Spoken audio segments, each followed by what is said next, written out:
Welcome back to Metroid Scrolls 6, which is still a weird thing to say. Wrong button. Try to finish this. I only have like an hour before I have to go to the studio, and then I'll probably resume when I get back. So this may be broken up, but it'll be the final part.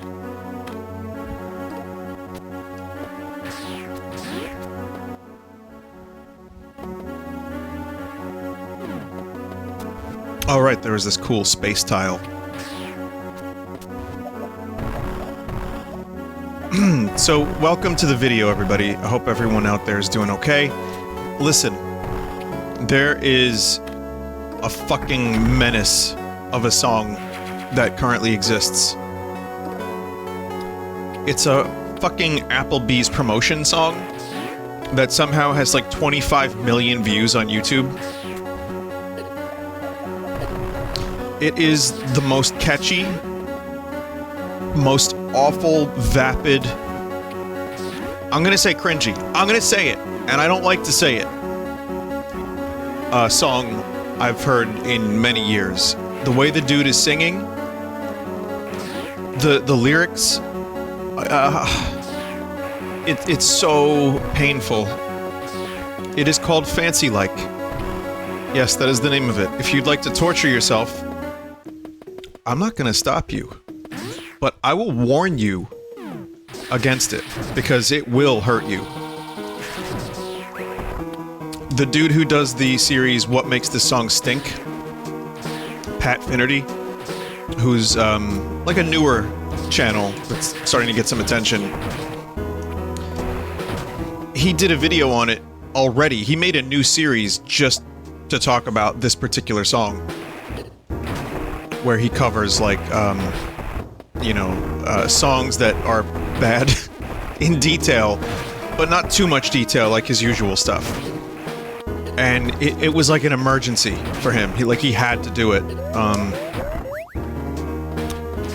So yeah, I would recommend the Pat Finnerty video, Little Stinkers, Fancy Like.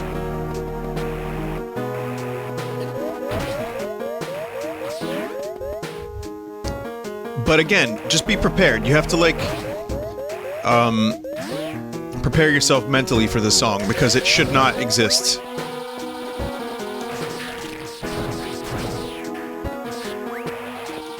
And because it's so catchy, like, just because that's what it was designed to be, it does sadly get stuck in my head, and I've been trying to wash the stench out with another catchy song, so I've been listening to Shiny Happy People by REM on loop. It's not working. It's not working.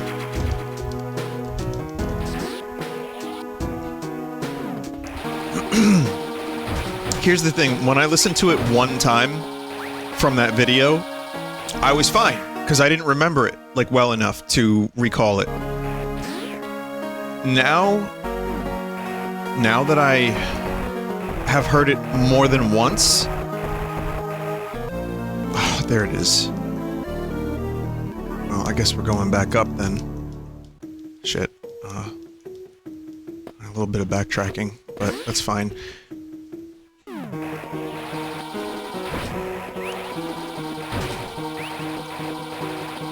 Now that I've heard it more than once, it really has ingrained itself in my memory, and I would say just be careful. If you listen to it one time, you might forget it, which is a good thing. Try to keep it like that. But if you are brave enough to show friends, or if you're brave enough to watch the video more than once for whatever reason, I'm warning you with peace and love that this will be a mind virus.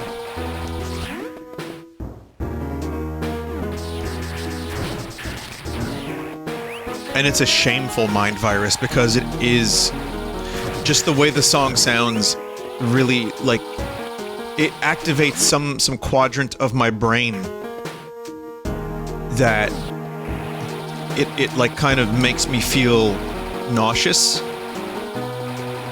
and also like a little bit like wrong, because it's an Applebee's promotion song.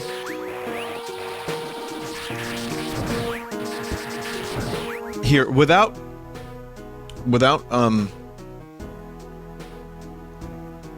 you know, giving you the song, I want to read the lyrics. Just want to read the lyrics.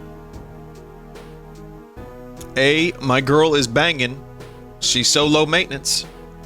Don't need no champagne poppin' entertainment. Take her to Wendy's, can't keep her off me. She wanna dip me like them fries in her Frosty.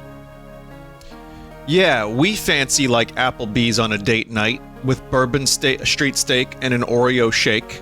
Get some whipped cream on the top too. 2 straws, 1 check, girl. I got you.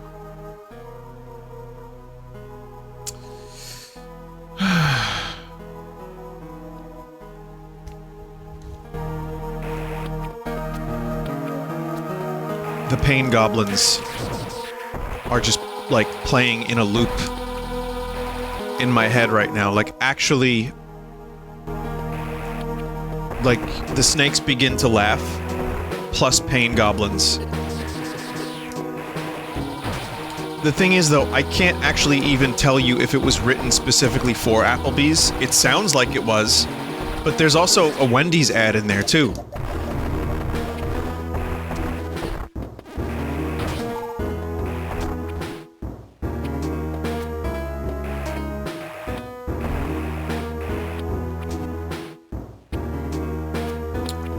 So God help me. Just God help me.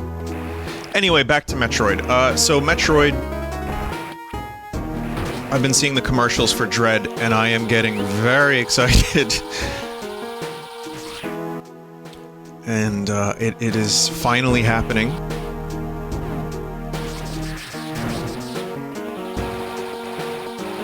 I also found out that that boss that I fought was modified. The one that I was dying on. You know, the one that, from last time. That boss, in Zero Mission, which I didn't remember, because my memory is, you know, shite. Basically, that boss was modified, because in Zero Mission, you fought it as Zero Suit Samus, and you basically only had to hit it.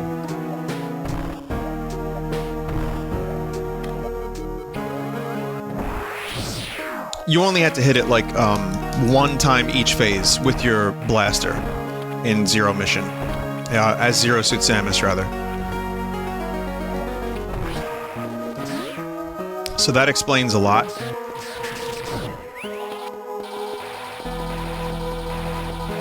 Indeed. However, they managed to turn that into a really interesting and overly challenging boss. I also discovered that I was severely underpowered.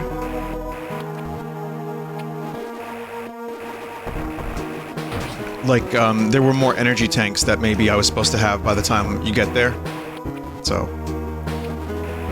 yeah. So even if I had, like, and I know I missed at least 1, which I got later, but even if I had, like, another 1, it would have been great. 2 would have been, to me, like a really balanced, good fight. If I had a total of 5 energy tanks for that fight, as opposed to the 3 that I had. But, as the French say, go fuck yourself. I mean, c'est la vie, c'est la vie.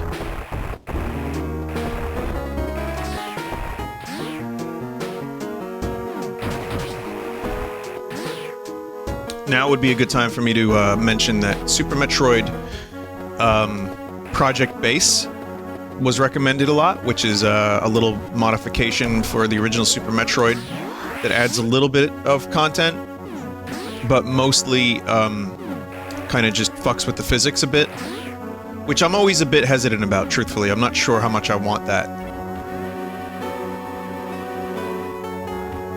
But it adds some stuff and rearranges a couple things, but mostly the difficulty is apparently on par with the original game, and so is the map. It's like mostly the same. Tome of Piercing. You mean the wave beam? You mean the wave beam? Is it? Spell to continue moving after it has struck an entity. Oh, okay. Well, it's not quite the wave beam. What is this thing?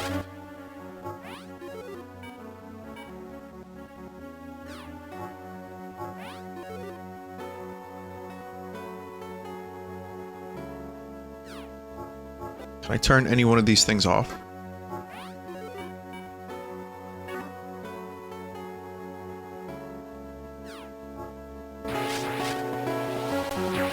Is this the plasma beam from... I don't remember this. What I should. I feel like I should.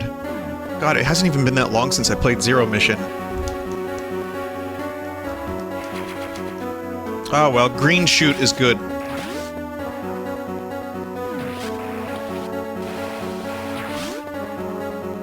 I think this maybe you get this at the end of Zero Mission after the Zero Suit stuff, I think.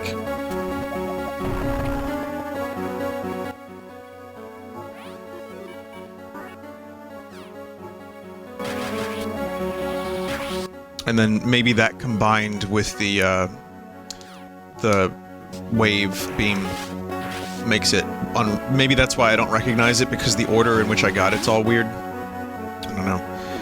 Also, do not know how to get through those beams. Actually, let me try one more thing. Rewatched Reservoir Dogs. Because, why not? And there's rumors that that's going to be turned into a stage play. That would be fucking great. That movie, for a director's first big movie... I mean, don't get me wrong, some of it isn't, like, as amazing as his other stuff, and some of it's, like, you know, early Tarantino dialogue, sometimes I'm just like... I'm like, what? Yeah, we know, it's cool. We know. It's supposed to sound cool. But I couldn't do any better. You know, I'm not gonna criticize a director and a writer for shit that I absolutely could not do, when it is that good. But, you know, there's like stuff that I feel like he later got way more subtle. Even in Pulp Fiction, by the time you get to Pulp Fiction, it's done in such a way that it feels a little bit more natural. Also, I forgot that dude cast himself in his movies so much early on. I mean, they're not huge roles, but they're, you know, they're not just, like, extras. His Australian accent in Django, though, like the whole Australian angle. I was like, wait a minute, what are we doing here, Quentin? And of course, the dude, like I said, there's some of this, people will criticize aspects of the script in the movie for, let's say, some unnecessary, gratuitous stuff. But I'm gonna say that that's just the time and the way he wrote. You know, I look at it now, sometimes I wince, but the truth is, I love the movie, Reservoir Dogs. I hadn't seen it in like 15 years, maybe? And I thought it was still as entertaining. I didn't remember everything that was going to happen, and so all the little twists and like the backstory on the characters was just fantastic.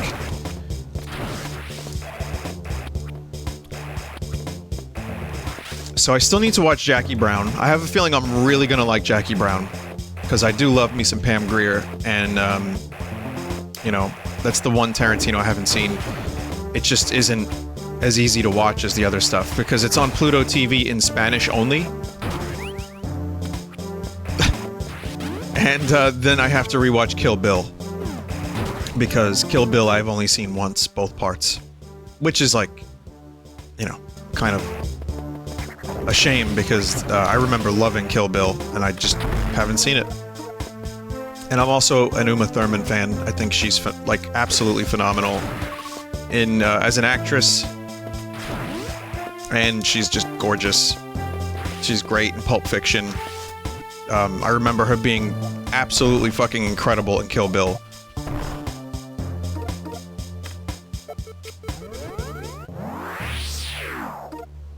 So, yeah. So I gotta rewatch Kill Bill.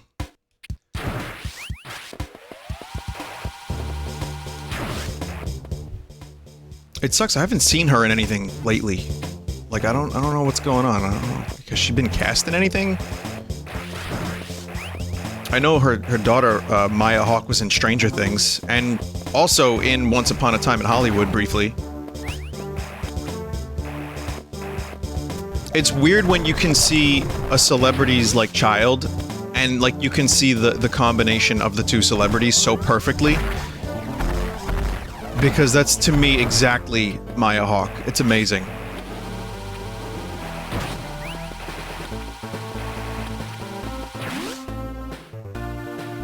Anyway, this is a cool looking area. This has some of the Metroid feel that I was going for. Ooh, weird trees and purple slime.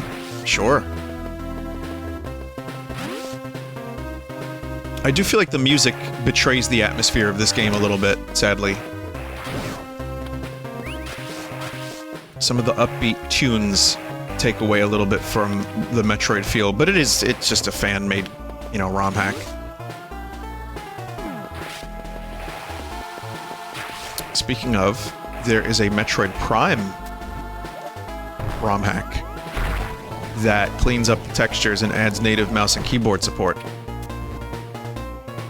And,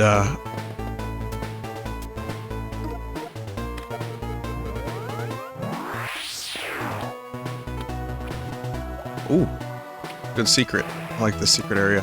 And I might be able to check that out at some point. I don't think it's done yet, but that's something I would like to check out. Because if we're not getting a Metroid Prime collection, and at this point, who the fuck even knows if we are? Even so, I feel like mouse and keyboard plus revamped textures, like actually not AI upscaled textures, but people redoing them, which could be hit or miss, because with the Resident Evil 4 mod where you had people that actually went to the original locations, that was incredibly good. That was really accurate. That felt like Resident Evil 4 to the point where it felt how I remembered it looked. I know that's almost become a cliche phrase at this point, but it really is true. Resident Evil 4 was one of my favorite games, still is one of my favorite games of all time, and it looked great on the GameCube for its time, and still looks great. Doesn't need a remake as far as I'm concerned. But the remake that fans did,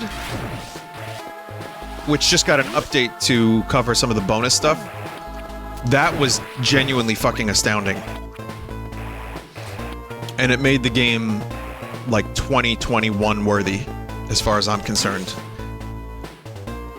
But, this Metroid Prime thing also has improved lighting, which I'm very curious about. I'm wondering how you can get a ROM hack of a GameCube game with improved lighting. And how, I don't even know how that works, but I'm not a technical person. I'm an old chunk of coal. You know, never been a Quisling. And I feel like, at this point in my life, I want to see Metroid Prime look even better. Because it looks great. I don't think same for Resident Evil 4. Metroid Prime almost doesn't need too much. Just a resolution boost is gonna look great, because the game is so intricately detailed, and the art direction is fucking phenomenal. And each room, the rooms are small enough that all the little details really shine. It's not these massive environments. There's a couple moments in Metroid Prime that are a little bigger. I feel like the game's environments got bigger as the series went along. But because of that, they were able to, like, jam-pack all of the areas with tons of detail. But with improved lighting, textures that don't crust out when you get close to them, and mouse and keyboard, that sounds like it might be my favorite game of all time, if it's good. I'm speaking slightly hyperbolically, but yeah, I would love for that to be as good as it sounds. I really hope it is. I mean, even Metroid Prime with gyro aiming and twin stick movement and looking, because Prime was always a little limited by its control style. What I mean by that is, it works great. You can still play it, you get used to it in 5 minutes. I think it's still very playable and very good. But the lock-on system, which was extremely innovative for a first-person shooter and different, That lock-on system blew me away because I was like, oh, it's like Zelda, but for a first-person shooter. Okay, that's interesting. And then you just get used to it because the game was designed around it. But looking up and down was a pain in the ass. You had to stop. And you had to actually like aim down. So, I mean, the Wii version I played, and it, you know, like Prime 3, it works great with the pointer. But if you're not going to do a pointer, you can do, and mouse and keyboard is my preferred way to play first-person shooters, but I don't know, the Switch, twin stick plus gyro, awesome. Hops? What, like for beer? Where's the barley upgrade? Funny joke, I don't know, funny. Once owned by Michael Jordan? These shoes allow the user to jump to new heights. Okay, the tone of this ROM hack is all over the fucking place. Like, it's mostly going for... So it's a combination of the Elder Scrolls with its text, plus Metroid, and now parody with Michael Jordan shoes.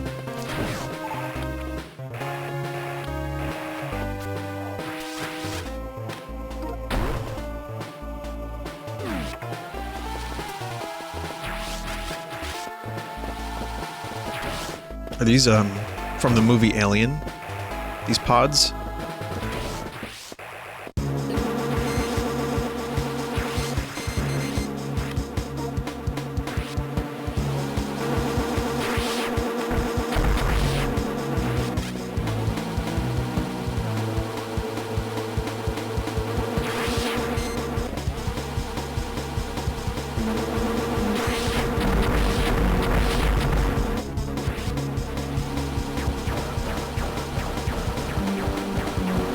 Watch the movie Pig. I'll tell you about that in a minute. Let me fight this boss.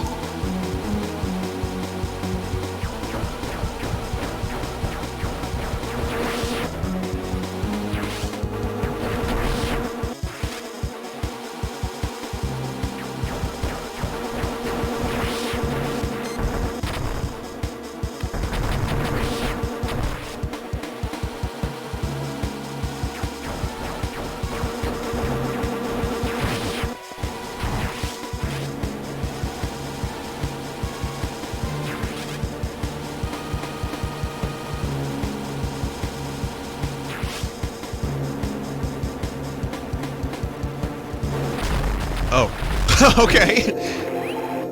That was cool. Another boss I barely remember from Zero Mission, if it even was in Zero Mission. And again, what kind of Metroid fan am I?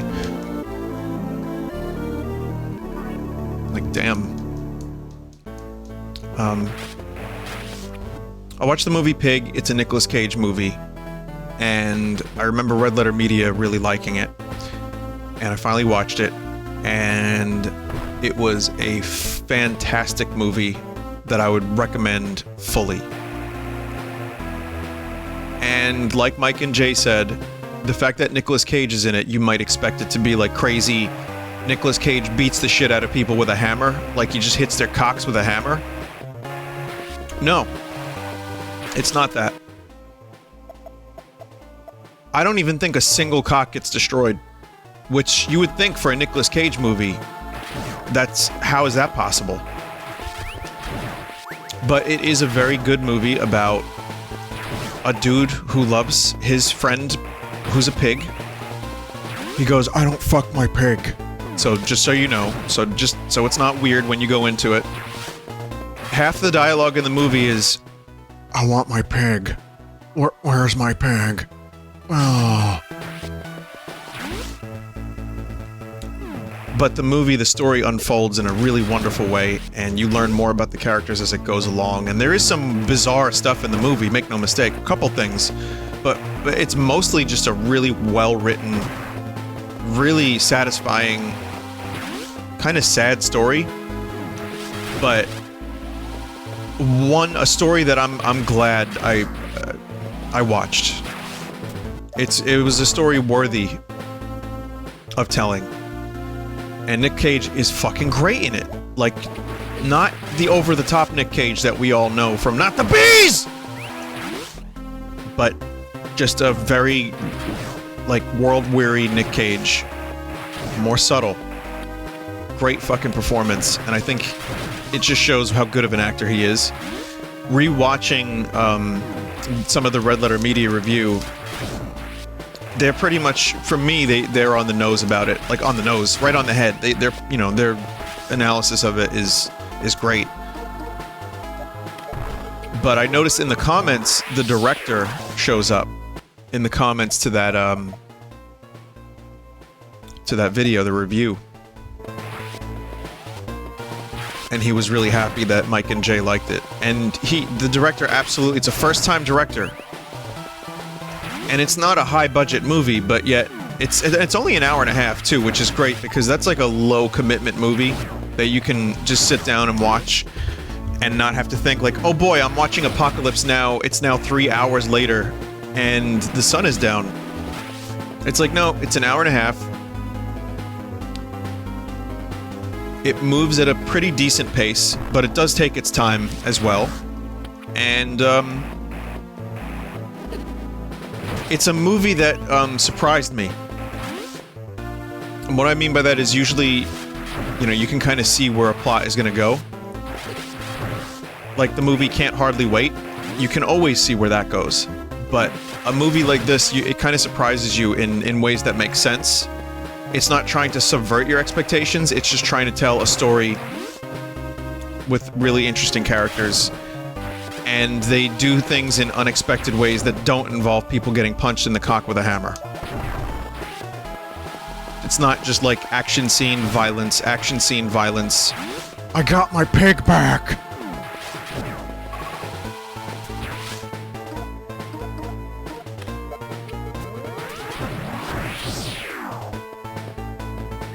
Which, I mean, again, I like that stuff too. I watch that kind of crap plenty.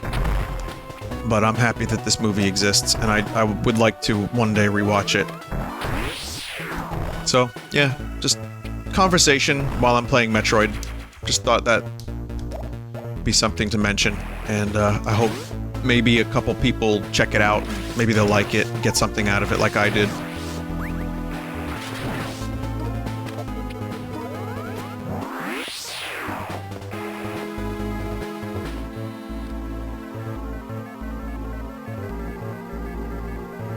Well, that's helpful.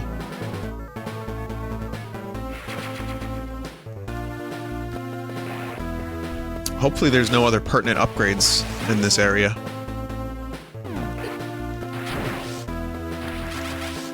The design of this ROM hack is, the individual areas themselves repeat a little bit. I don't mind it so much because, again, it is just fans. The thing that sucks is that they're not as, like, organically connected. It kind of reminds me of Prime 2, which, again, phenomenal game. But, everything's its own little area. And, it's when you get to one area, you're kind of, like, there until you take the elevator down. And one of the things I always loved about Metroid games were how interconnected all the areas were with each other.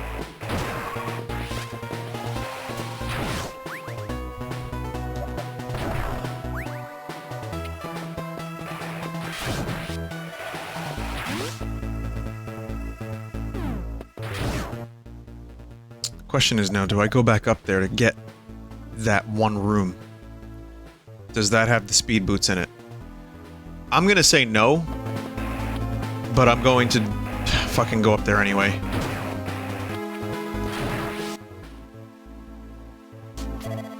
My curiosity has gotten the best of me.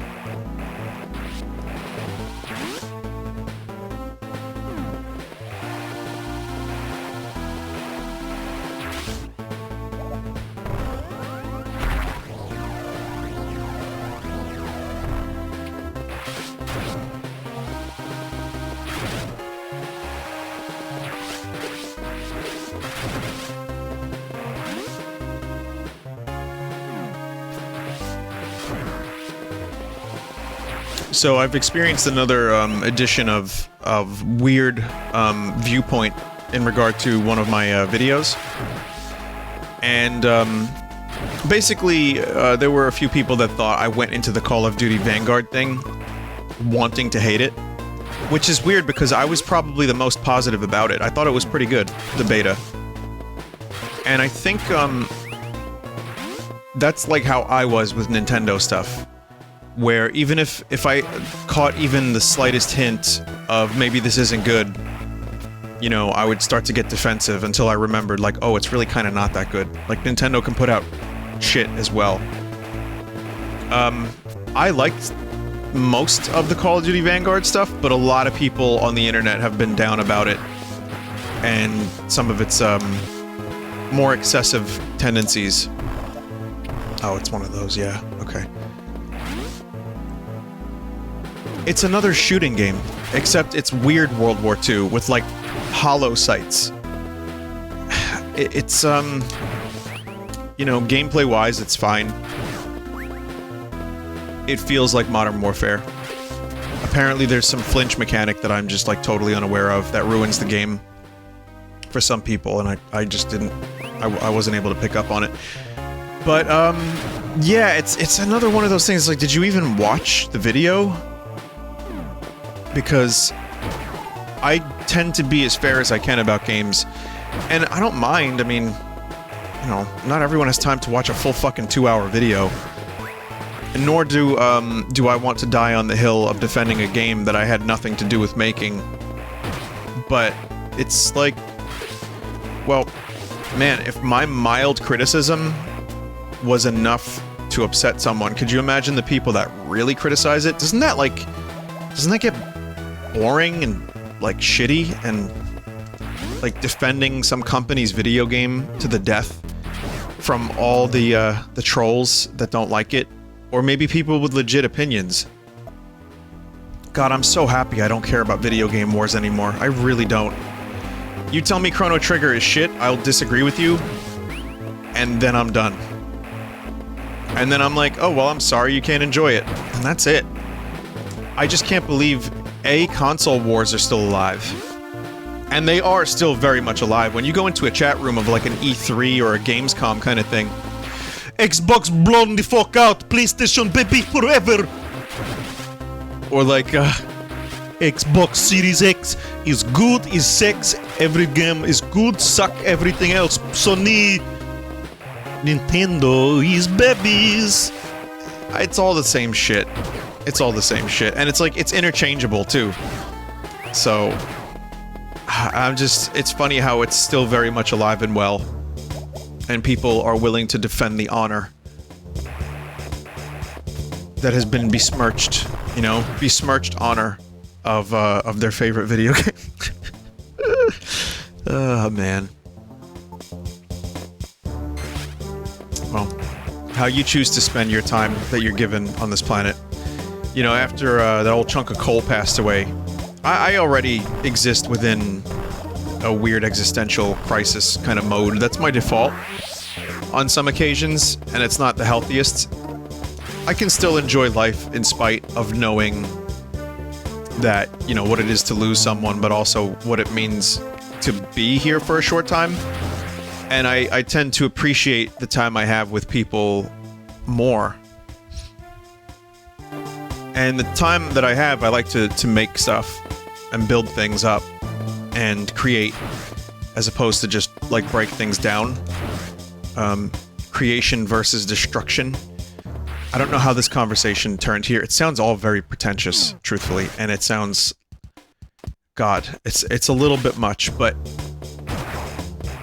I think there's something to it, and I'm convinced that life is...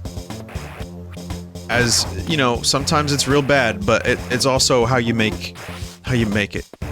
And, like, what you do with the time you're given. And while people do suck, I promise you people do suck, there's great people too, and there's great times to be had. And as tough as life can get, throw on a Metroid game. You know, watch some clips of Norm saying the word cock. And things do kind of somewhat improve.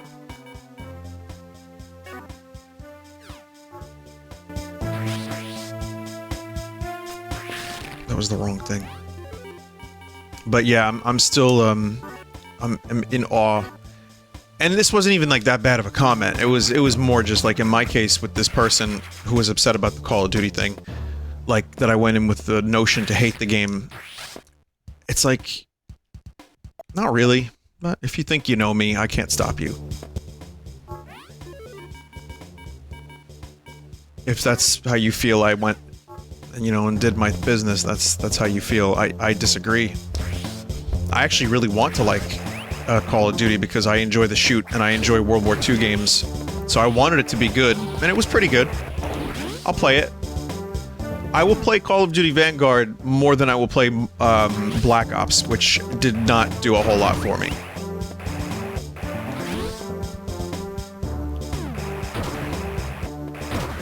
But I'm secretly waiting for Halo and Battlefield even more.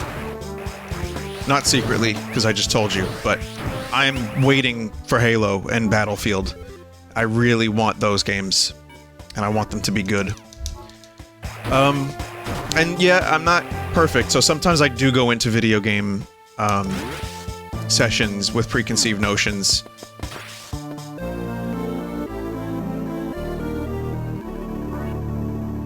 Huh. Did I really miss this earlier? Wow, look at that. Or unless I turn that off. Oh, you need 3 runes to turn that. I see. There was a 3. I get it. The more scrolls you get, the more barriers go away. And also, yeah, this is... I get it now. This is the Zero Mission setup that I have at the end of Zero Mission, you know?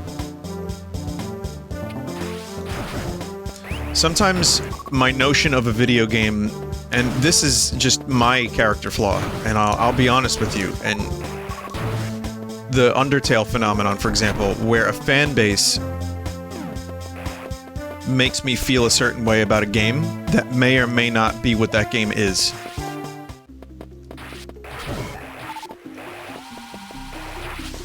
And yet I can't help it. And it happens with lots of stuff. And I know I've ruined things for people with my fervor as well. But it's not fair to the game, and I try to do that less. That said, I still don't think I would ever play Undertale on recording or Deltarune or anything like that, because I know I would play the wrong way. And people will be like, why did you get Friska killed? And I'm like, who's Frisky?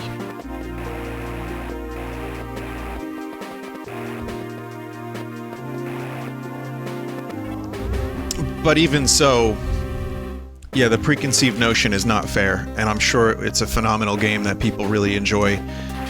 But some people enjoy stabbing their dicks, so... Not that I'm comparing Undertale to stabbing one's dick. Note, editor's note, I am absolutely not doing that. But people derive pleasure in strange ways.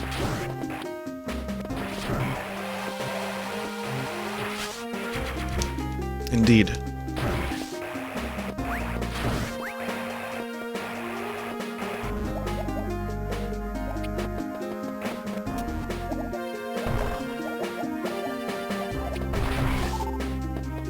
Oh, so, that being said, I try to give games a fair shake. The only time it's hard for me to give a game a fair shake is when someone makes a Sunday collection. I know I'm not doing Sunday streams anymore per se, but I still play some trash. You know, I play weird games still. But when someone makes a collection called Trash Games Volume 3, and... you know, 3 of the games are genuinely shit, and then there's one that's maybe a little weird and not garbage, because of what came before it and because of the pack being titled a certain way, I may have a preconceived notion of what to expect, and that can sometimes turn into, you know, an unfair assessment of a game. I'm only human, and I'm working on it. I'm trying to become superhuman. I want to become a perfect entity. And never say or do anything wrong, and you know, be Christ-like if possible too. So I'm working on that because I think that's an attainable goal for every person.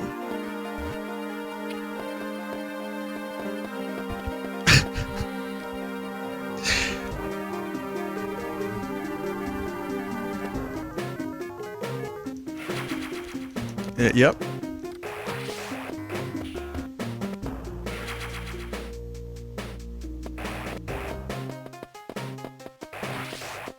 And then to be sure to say everything right that doesn't upset one half of the people and the other half of the people love it. That's how you drive yourself crazy.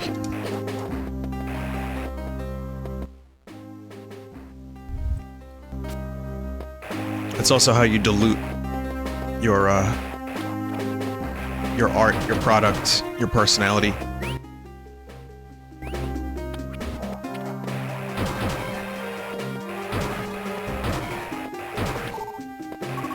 Is trying to please everyone.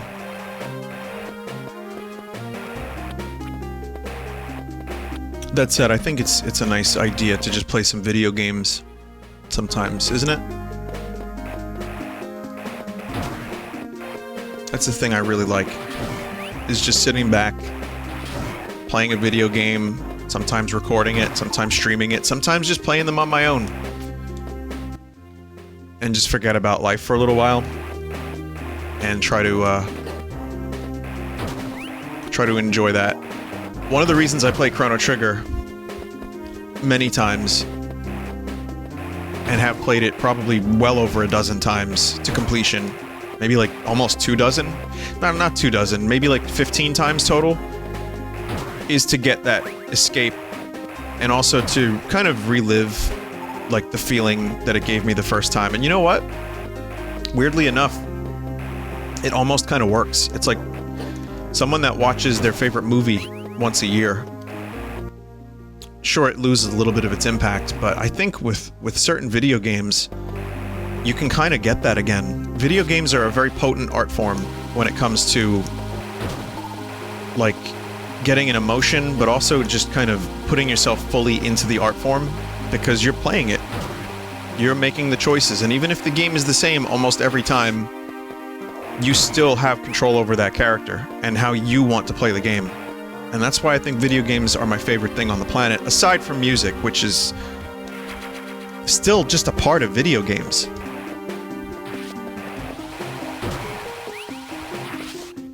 Well, I mean, it's like movies too. Movies encompass all of the art forms. Same for games. And I have nothing but the utmost of respect for people that make them, even if it's a bad game. I don't think anyone particularly sets out to make a bad game, unless it's like Goat Simulator.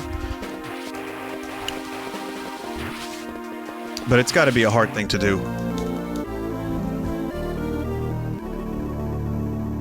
You know, I may not connect with every video game, and that's why there's some genres I just don't gel with.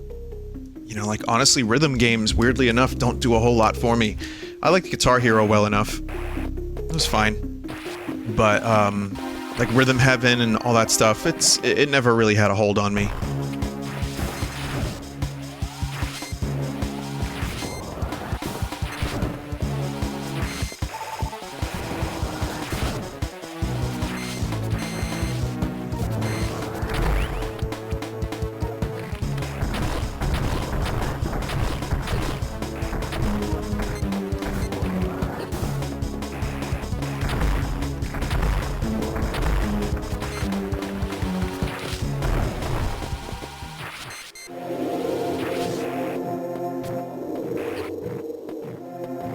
Okay. Rest in peace, I guess. Yeah, I definitely chose a weird order to complete this ROM hack.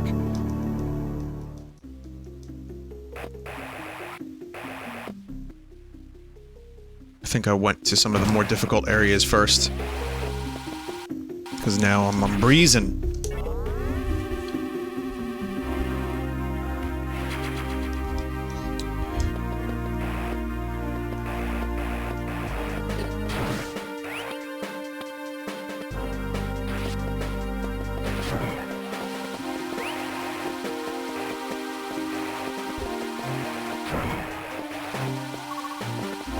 So yeah, that was a really intense stream of consciousness earlier, and I don't really even know if there was a point to any of it.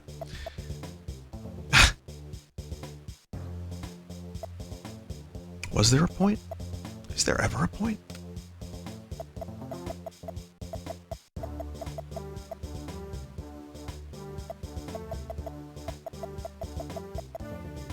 Does there have to be a point? Sometimes maybe there doesn't need to be a point, and that's okay.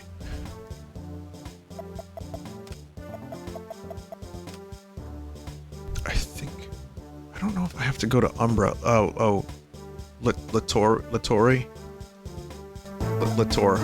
Lattori. Okay, we'll go there.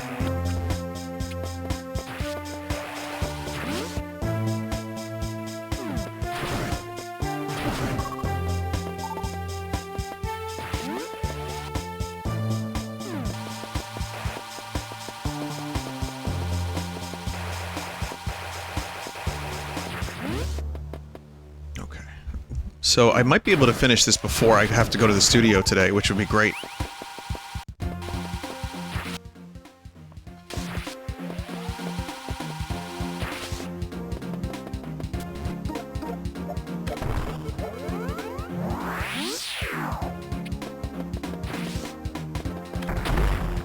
Okay. So, of course, desert area.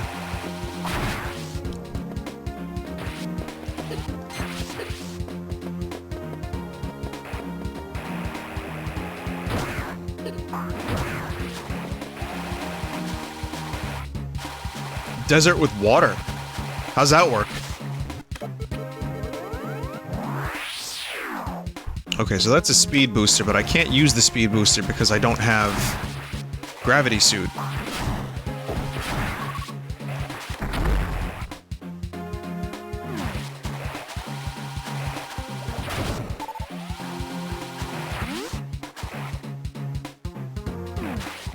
Oh.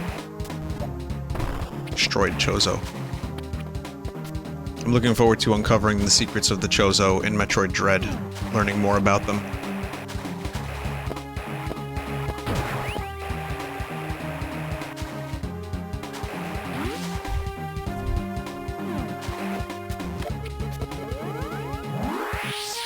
Not that way.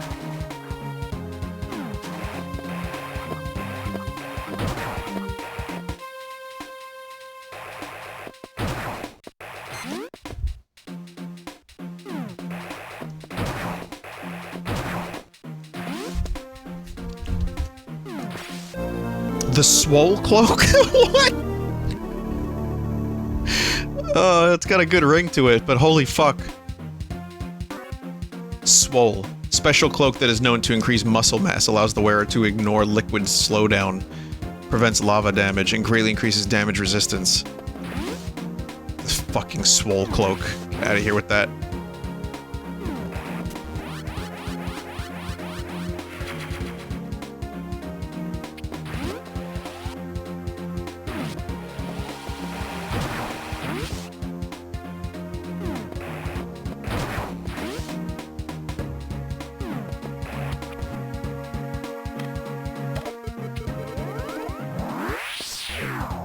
Go.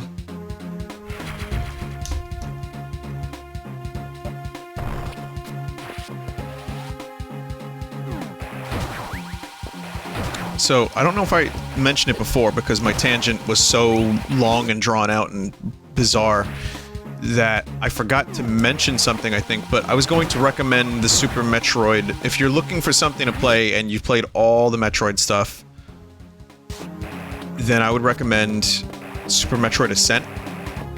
Did I say this already? I don't know if I said it, but I'll recommend it again if I did already. I played it, I streamed it, and I liked it, and I would say that it is a very good version of Metroid.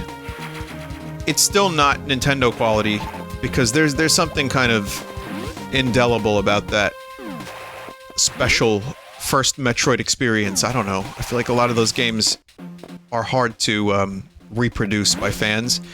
That said, there's a lot of amazing games like Hollow Knight and Axiom Verge 1 in particular that do a damn good job.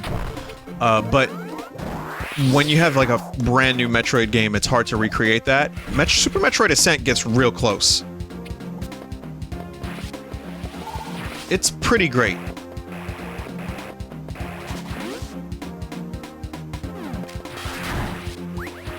there's also another Metroid. I was reading about a Super Metroid ROM hack.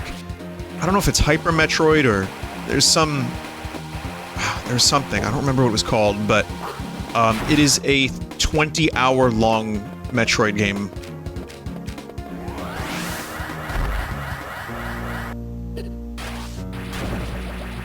It's like, dog, I have to pass on that. To me, Super Metroid is not the longest game, but I think the length of that game is perfect.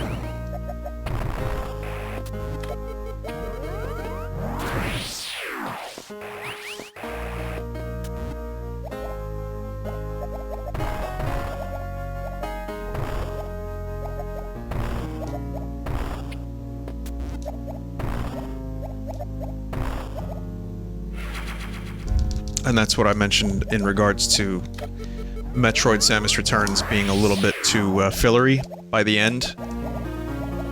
Super Metroid, the only area that I feel is a little much is Meridia, which, you know, this is almost that in some ways. I feel like Meridia is still really well designed. It just gets a little confusing, and I sometimes forget what I have to do, even though I completed that game a lot. It's a little somewhat vague at times, but that's especially if you want to do a 100% completion, which obviously you don't have to do. But each area feels distinct. The connecting areas, like the Red Tower in Super Metroid, to me there's almost nothing better than that. So, Samus Returns kind of didn't capture that magic for me.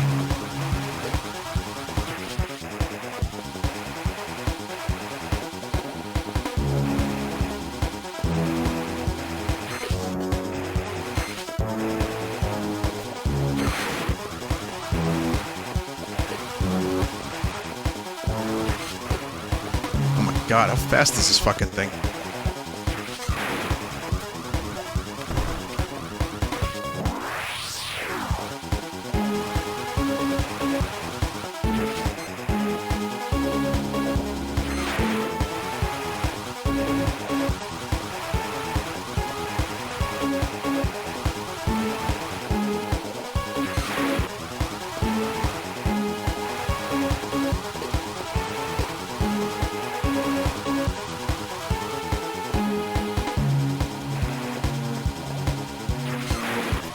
Ooh, I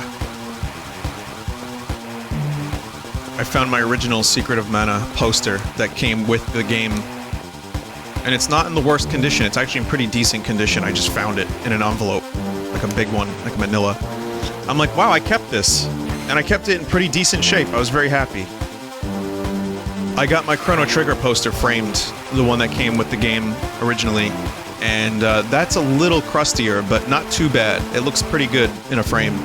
And I'm probably going to do the same for Secret of Mana.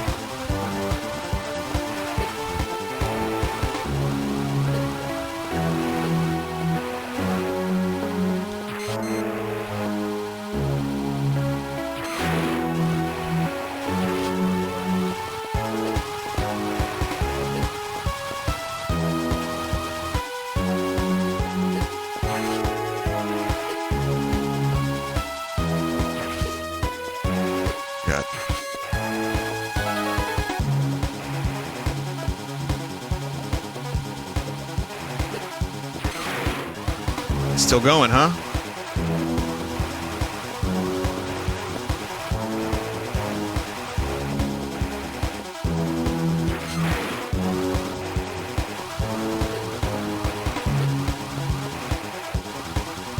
Oof. Ugh.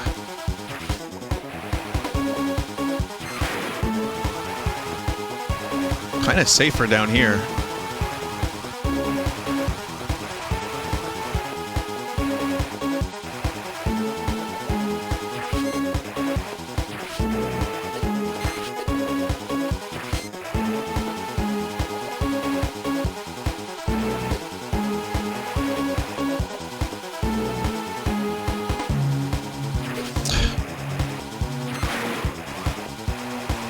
Can you please fucking die? I don't want to have to redo this fight.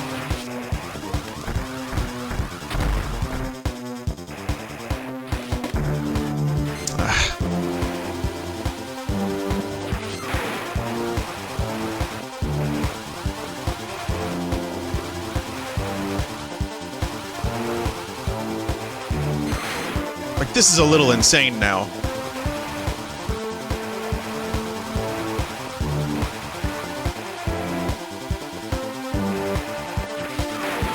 Oh!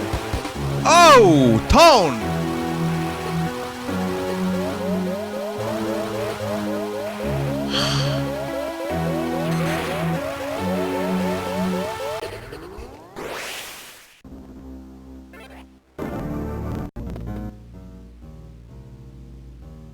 Man, I got shit to do. I can't be doing this fight over again.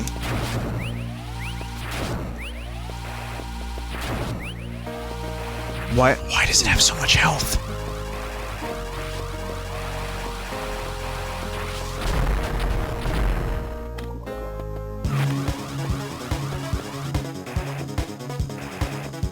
Seriously.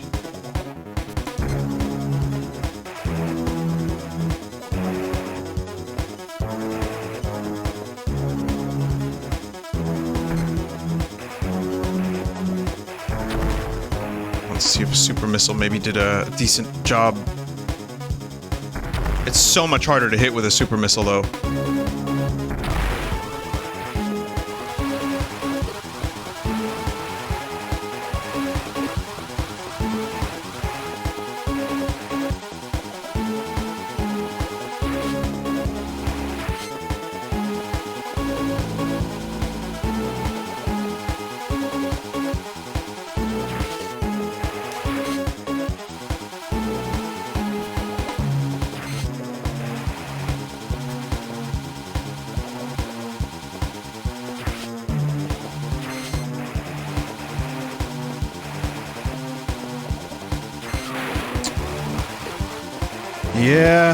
Yeah, this is gonna take a while, isn't it? Even with, what if you get here earlier than having the best weapons in the game? Also, I think freezing the freeze beam does add a little bit more damage, so I'm gonna use it. Could be wrong. I mean, I think it does.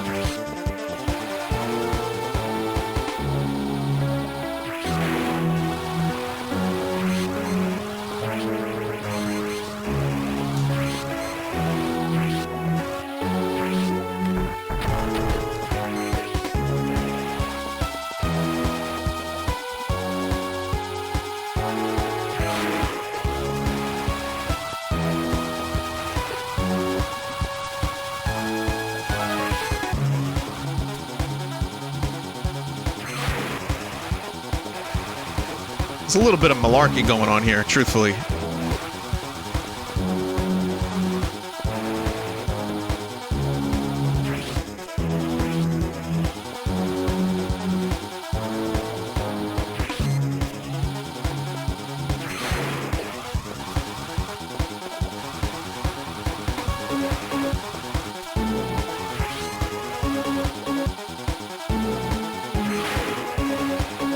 Yep, there's some malarkey.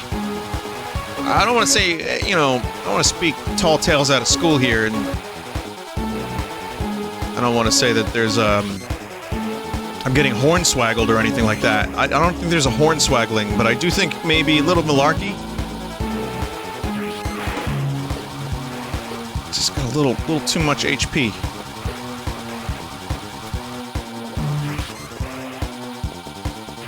Like, hot damn.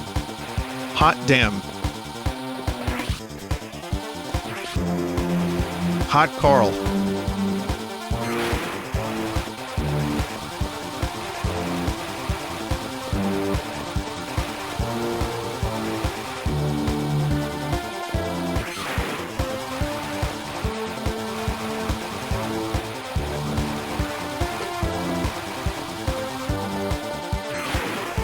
Still going.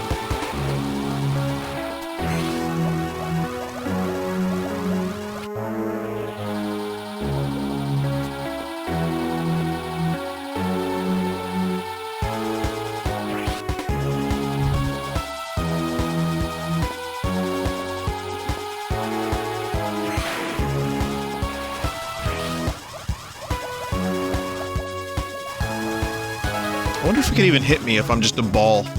Here. Here, donkey, here.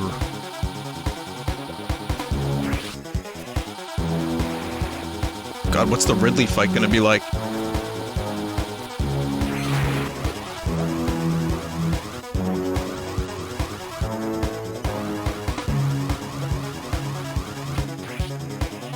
Ball strats. Ball... Ball cheese. Sorry.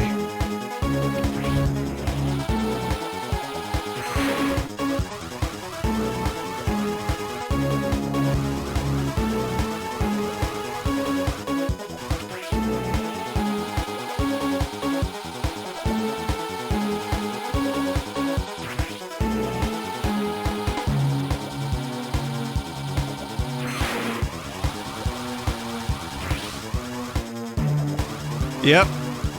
Still going. And then with the ball cheese, I mean, it's just a test of patience at this point. There's almost no point for this fight to even exist anymore.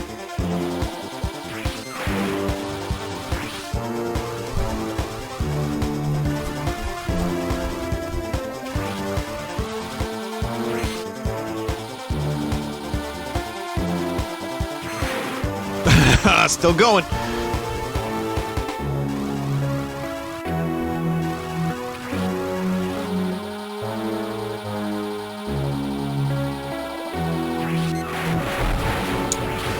Okay, good.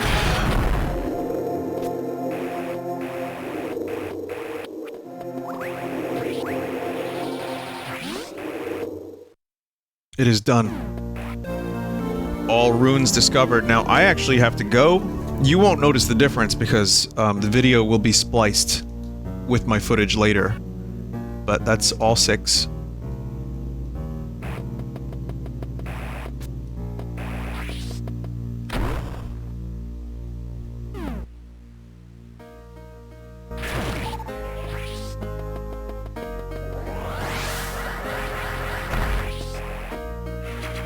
And I'll hit up a save point. Later on, I'll finish this up. And that will be it. Will this be the only Metroid thing I do before Dread comes out? I don't know. I've been in a Metroid mood. I don't think I'm gonna burn myself out on Metroid before Dread. I think the fact that we're just getting a new Metroid game, period, that advances the storyline. Like, even if I played every Metroid game in a row, I have a feeling I still would very much enjoy. That's just my thoughts, though. Could be wrong.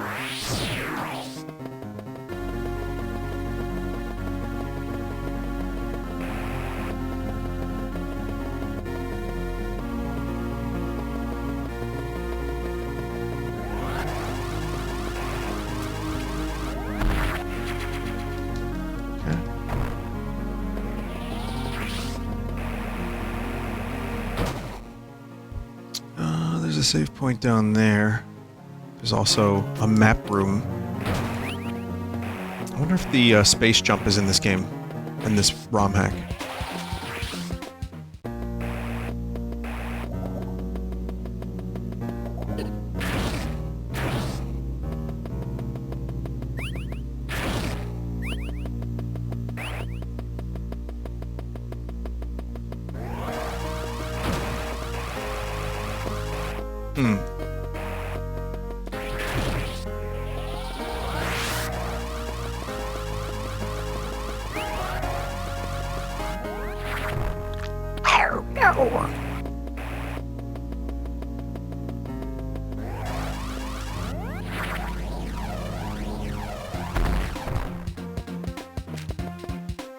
I forgot that you don't take damage for doing your spine shark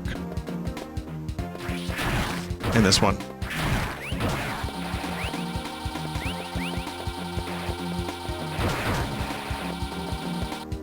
A shark with a human spine.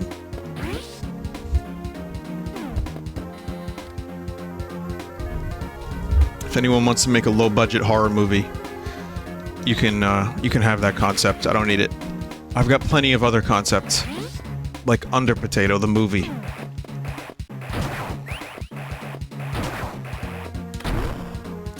Anyway, gonna save here, and then later on, I'll be back to finish this. It's been mostly enjoyable so far. You won't even know the difference, because it'll just be like that. It'll be like that, and then there will be a cut, and then I'll be back, and it'll be really seamless. And I'm back. Like, 8 hours later? So, what's new with you in the past 8 hours? Did you get a swole cloak in the time I've been gone?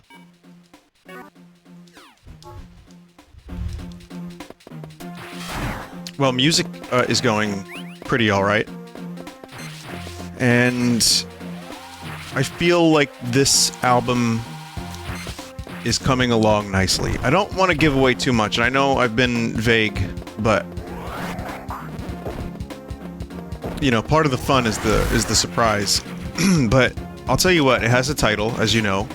It has album art. It's got a track listing. And not a track order yet, 100%, but close. And it's fun. I mean, there's always work involved in like cleaning up an album and mixing it just right, and doing all like little pickup sessions for all the stuff that maybe you didn't get quite right the first time. That's what ends up taking more time than I expect each time, but it's worth it. I love creating full albums. I don't think we ever could be just like a singles band. Like, I like putting out songs too, but it's much more fun to put out like a full fucking album.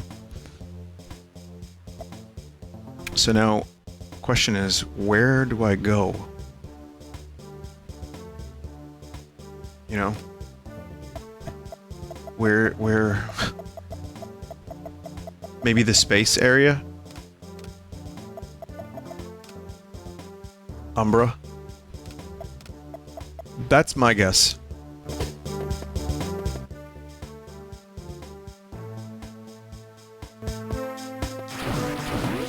So here's what's new for me. Well, there was a video game thing I wanted to mention. Fuck, what was it? Oh, it was Twitch related. Twitch. They have a new DMCA thing, which is to say that they're partnering with Music Association of America. I don't know what they're partnering with, but I got an email. Everyone got an email about how they're working on a case-by-case basis for when music is played on your streams. But that said, they're not going to go full nuclear now, which is good. I still have the remnants of a strike on my channel from temporary secretary from all those years ago. And that's not just a George Harrison reference.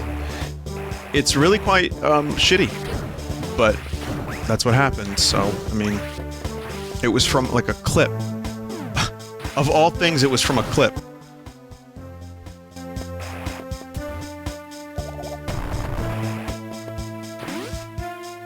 So I wonder if I've got enough room to spine thy shark.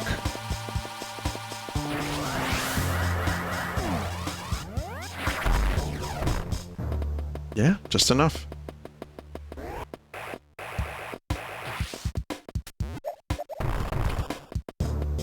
This seems incorrect.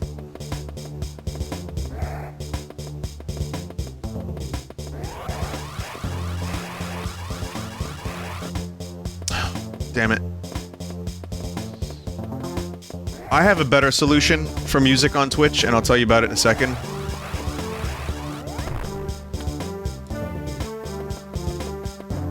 But I do think this is a step in the right direction. I don't know the full details, but it looks like there's some kind of arrangement that was struck. And I just pictured Darth Vader.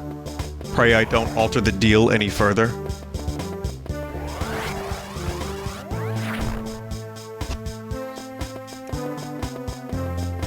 But, okay, I'll just tell you my... Oh, fuck, never mind. I'm not even gonna bother with that.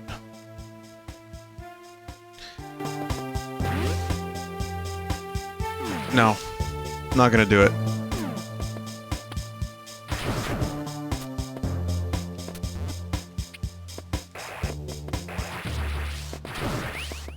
Okay, so here is my idea. My idea is that you just do what Spotify does, which is a portion of the ad revenue goes to the artist whenever a song is played. But that would take too much money away from Twitch. But having a link to the song where you could purchase it might be a good thing. That is my idea. Like, a song shows up, there's a link at the bottom, it links you to the artist, to their Spotify page, to their merch, to their SoundCloud, whatever. It just, there's its own little box. Or just a widget where,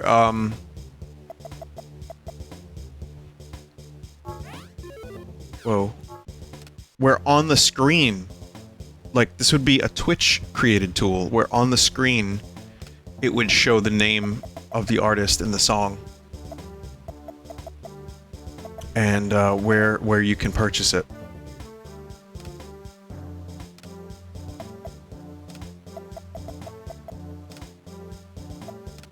I think it's Turim, right? Turim is... oh. Well, it's one of these.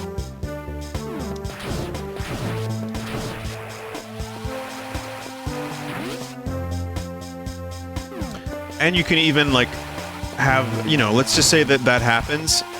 You could compensate by throwing another ad or two just to, you know, give the artist a couple cents and their fucking label a couple cents. Like, again, Spotify doesn't pay a ton, but enough people play it.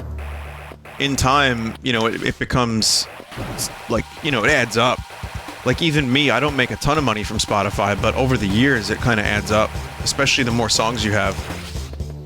So I feel like maybe that's not 100% feasible, but at least having a link to the song would be cool, or like a link to the merch, or a link to the concert. And it would be automatic. It's like when you go to YouTube and there's a clip from a movie on the sideline, there's the movie. It's like, purchase movie. At least that's just my opinion.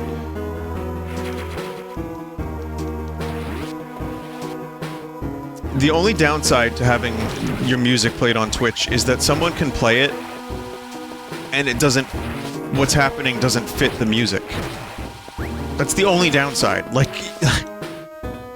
like, how do I explain? Like, say you're playing a gacha game and someone's playing your music during that. Or it's like, you know, a VR chat session and things get weird.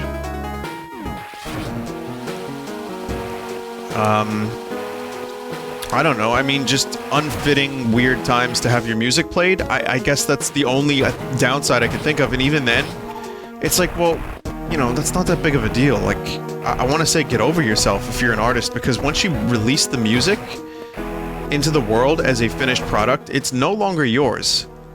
It belongs to everyone else. I've said it before, other artists have said this, this is not my own original idea, but... you know, people will play it. They'll play it at the gym, in their car, while they're pounding. And you don't have any fucking control over that. So let people play it on their Twitch stream. It's actually good for promotion and increases the discoverability.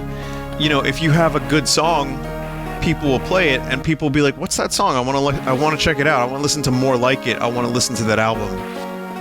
Music isn't the same thing as it was years ago, where you had to buy the physical thing. And there was no video games, and there were no DVDs, and TV was very limited, so you'd play your records and smoke pot. So yeah, of course the record labels are going to be making less money, because the world has opened up so much. There's so much more creativity, and so many different ways for people to spend their time. So having music be more discoverable, I think, is a fucking great thing. And as I've said before, Redbox... oh, there's Ridley. Oh, shit. Nice new color scheme, Ridley. I've said this before, but people have discovered my music through people's Twitches, like Ross playing my music. People asked about it, and as a result, In the Garden has like 4 million listens.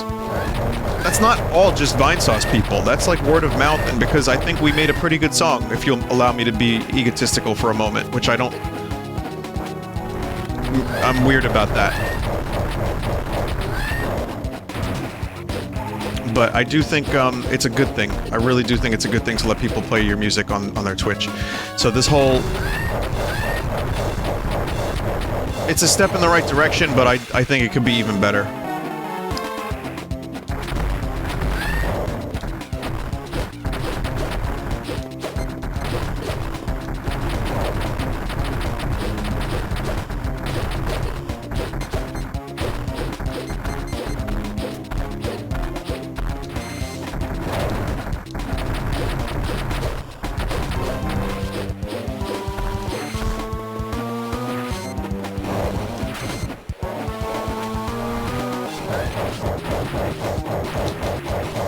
Wow, it really is missiles only, isn't it?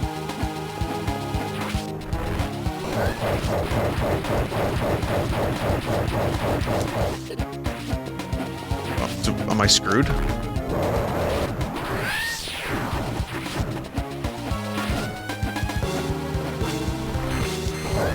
I appear to be screwed.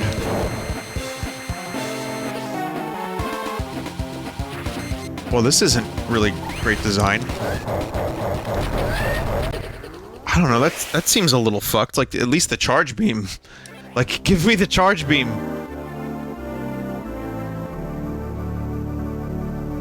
I hope I don't have to go and collect more missiles. So anyway, I just read that after I was done with the last part. There's another thing that... I watched the movie Jackie Brown. Just like I said, I was wanting to do. I just said, you know what, fuck it, I'm gonna watch it. And I watched it after the studio, and I loved it. And I will give you an in-depth review, because this is now a movie review channel.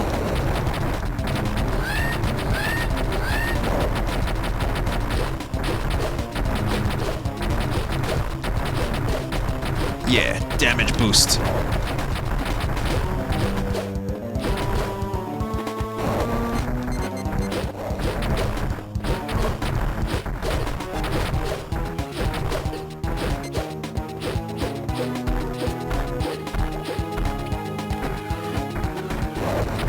Yeah, waste the super missiles.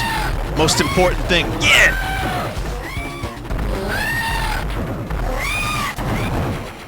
At last, my boredom is sated for now.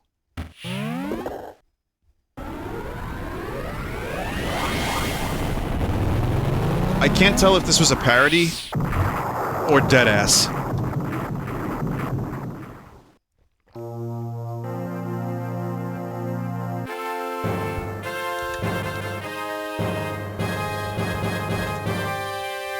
Well, it was fun. It definitely quenched the Metroid thirst a little bit.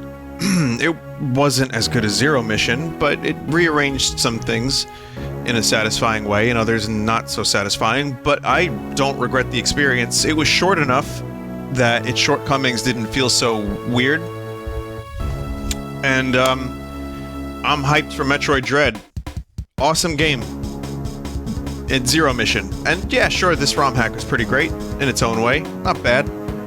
Is it pretty great or not bad? I don't know. I'm still... I'm undecided. Maybe try it yourself, see what you think of it. Real quick, Jackie Brown, I wanted to mention, it's the Tarantino movie. I hadn't seen it. Came out after Pulp Fiction. Pulp Fiction was such a huge thing, and everybody started kind of like biting off of Tarantino's style and being like too cool for school with like witty dialogue about burgers and movies. And he took some time and made this movie. I didn't see it when it first came out. It's the only Tarantino I haven't seen. And I thought it was great. Sam Jackson was amazing. I know that dude is in like a lot of schlock and like action movies and Snakes on a Plane, but man, when he delivers a performance, like when he really has a good script, he's phenomenal. Pam Grier was amazing too. She was unbelievable. I liked how straightforward the plot was, but also it got a little bit twisty, and I love the heist aspect, and I like that it deals with like middle age and, you know, getting older, and the contrast between like De Niro's character and Robert Forster's character. Very good, very interesting, great performances all around. A smaller scale movie, less bloody, and like compared to Kill Bill, which came out the year after, Jackie Brown is just not that at all. But I think I loved it. I think it might... I'm gonna have to make an official ranking soon, I think, for me, but I really like the movie Jackie Brown. I think it's great. And it's a bold choice for him to go with that after Pulp Fiction, considering what people were expecting from him, you know? So I'd recommend that movie, and I'm glad I watched it, just as I'm glad I played this. Thank you for the time and listening for my to my movie review.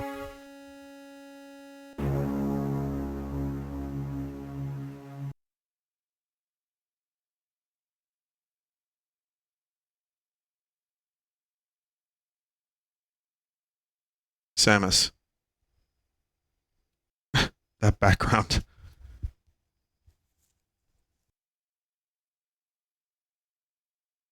%. Okay. I'll take it. See you next mission. Well, will the next mission be another Super Metroid thing? Or will I wait for Dread? I'm not sure, but time will tell. Regardless, thank you for watching. Thank you for listening to my ramblings. This was a particularly rambly episode.